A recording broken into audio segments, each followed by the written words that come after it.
mbokk Sénégal leen xamal ni waxtu bi may wax ak yéen ñu ngi séentu élection bi fal président de la République ñu jàpp ko ci ñaar fukki fan ak juróom ci weeru février ci at mi ñu nekk fan yi yëpp nag réew mi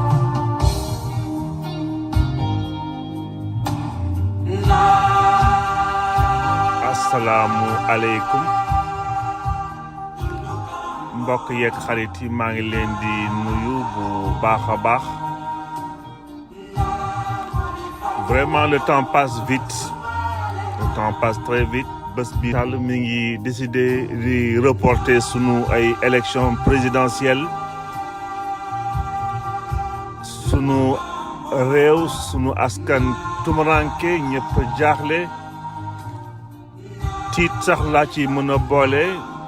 xamuñu fu ñu jëm face ak rigidité wu Macky Sall xamuñu aussi lan mooy yéeneem et puis surtout lan moo war a mën nekk sunu ay lendemain électoral ci kaaraange ci sunu réew ak lépp li nga xam ni par rapport ak li fi jaarandoo lépp. aborder sunu mérite bi tey di 3 février. donc nar ko articulé si ñeenti xew-xew démb balaa ñuy ñëw ci sunu ay jaar-jaaru élection présidentielle 2024. tey di fi indi ñetti xew-xew démb bi si jiitu di 3 février 1964 Sénégal tey la ñëwoon te la ñàkkoon benn ci ay cadram kii di André Pétavin de 3 février 1964 à l'âge de 38 ans. André Pétavin nekkoon fi ministre des Finances de 1959 ba 1962. Des travaux publics à partir de 62 et du travail de 62 à 63,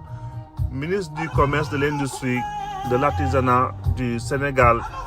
de 1963 à 1964 dañ ci dëkkaat léegi rapidement.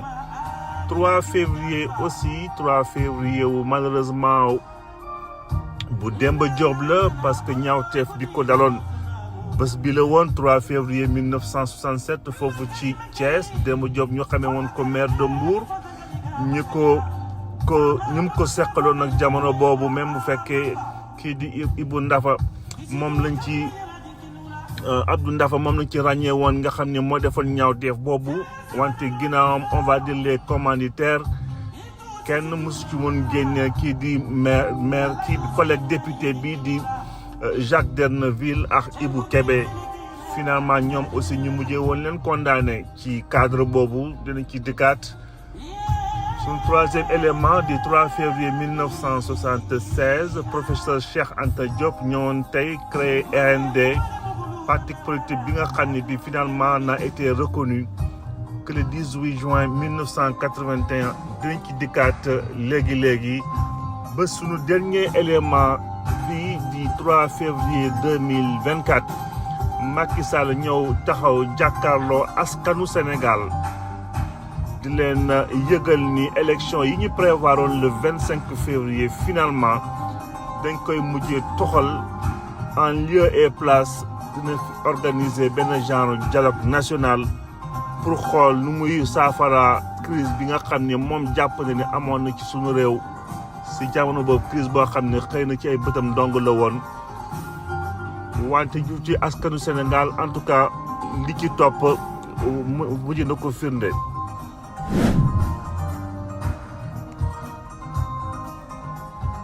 donc commencé sunu premier élément bi di 3 février bi nga xam ni en 1964 Sénégal ñàkkoon kenn ci ay doomam yi nga xam ni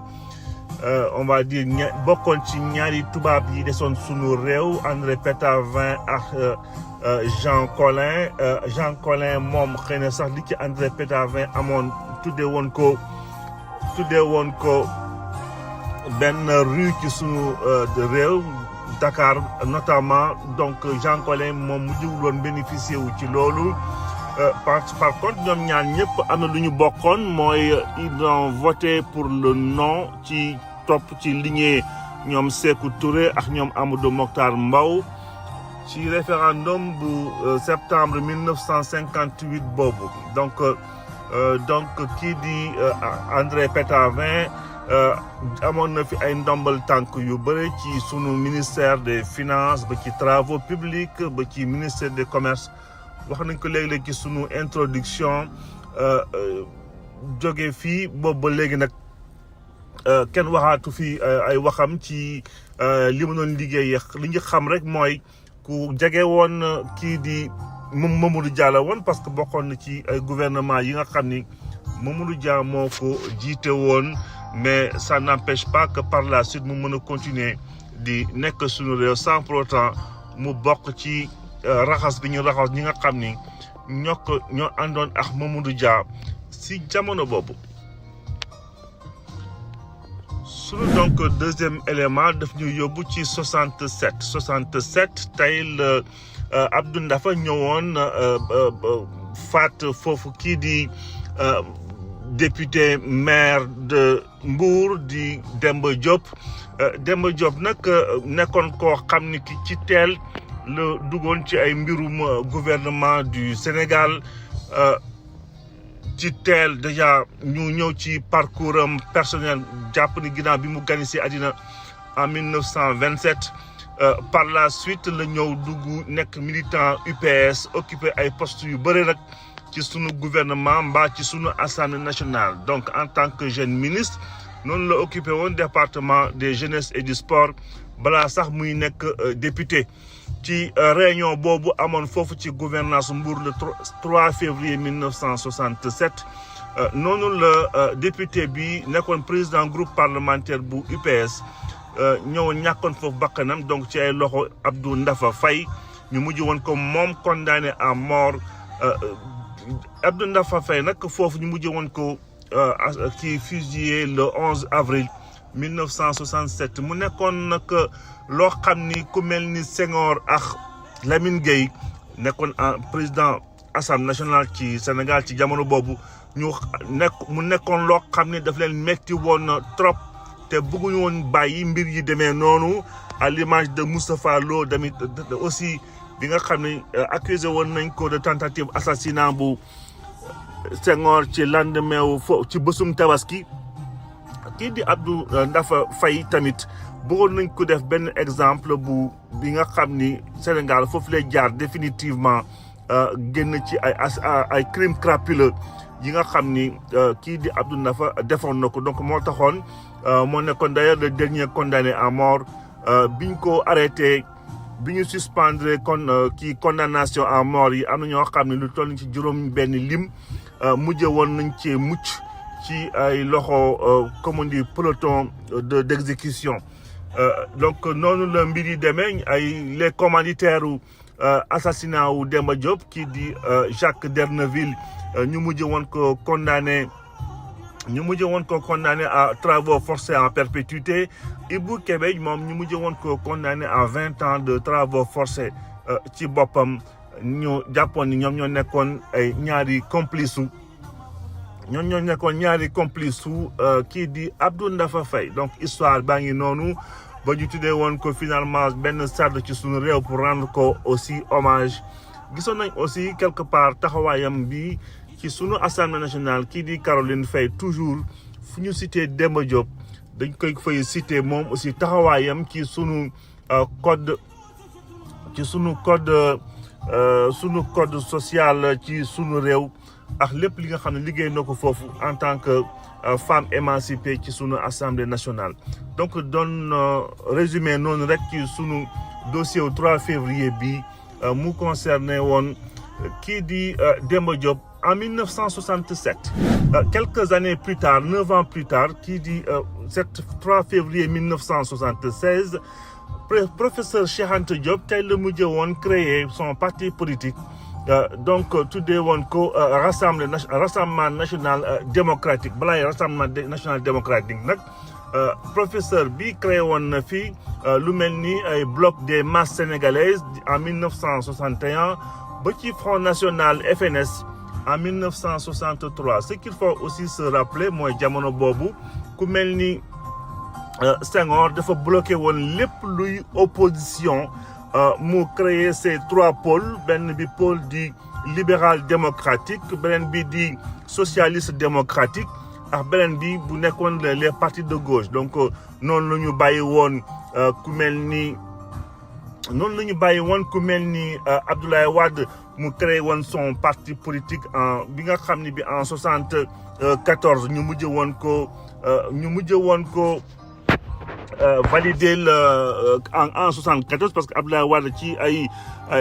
stratégie au début li ma gënoon a créé woon sax moo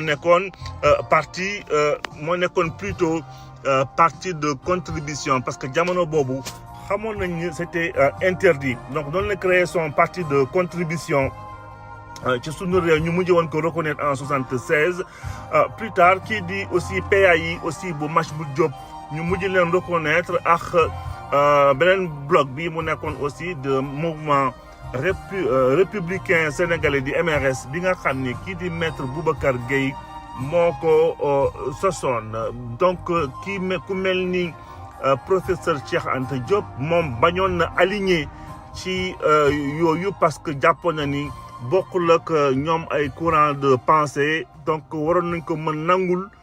son parti politique il a fallu que Abdou Diouf ñëw dans le cadre de son multipartisme ci jamono boobu en 81 ñu mujj reconnaître parti politique bii di Rassemblement national démocratique bu Cheikh Anta Diop donc Cheikh Anta Diop par la suite dem def ay élections mais sans plus de succès que ça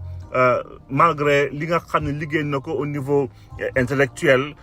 image bi nga xam ne amoon na ko Sénégal au niveau ci lépp li nga xam ne liggéey na ko fi aussi à l'international di jàpp ne rek ni encore une fois li nekk na benn cas bi nga xam ne mooy mandargal li ñu wax le droit à la gloire nit ku ne am na lu la yàlla dénk am na lu la yàlla may pas forcément nga mu war a mën a tax nga war a mën a ne lu ne ku mel ni Youssou Ndour par exemple yàlla mën na ko may xëy na lépp luy talent artistique sans pour autant mu am ay xam-xamu en mathématiques wala mu nekk am ay xam-xam pour mën a jiite réew mbaa nit ñi wóolu ko pour mën a jiite réew donc ce n'est pas parce que nit ki am na fu ñu ko ràññee fenn rek que automatiquement lu ne war na ko mën a def donc ku mel ni Cheikh Anta Diop logiquement waroon na mën a desandi ci li nga xam ni moo defoon succès am plutôt que mu jéem a tenter une carrière politique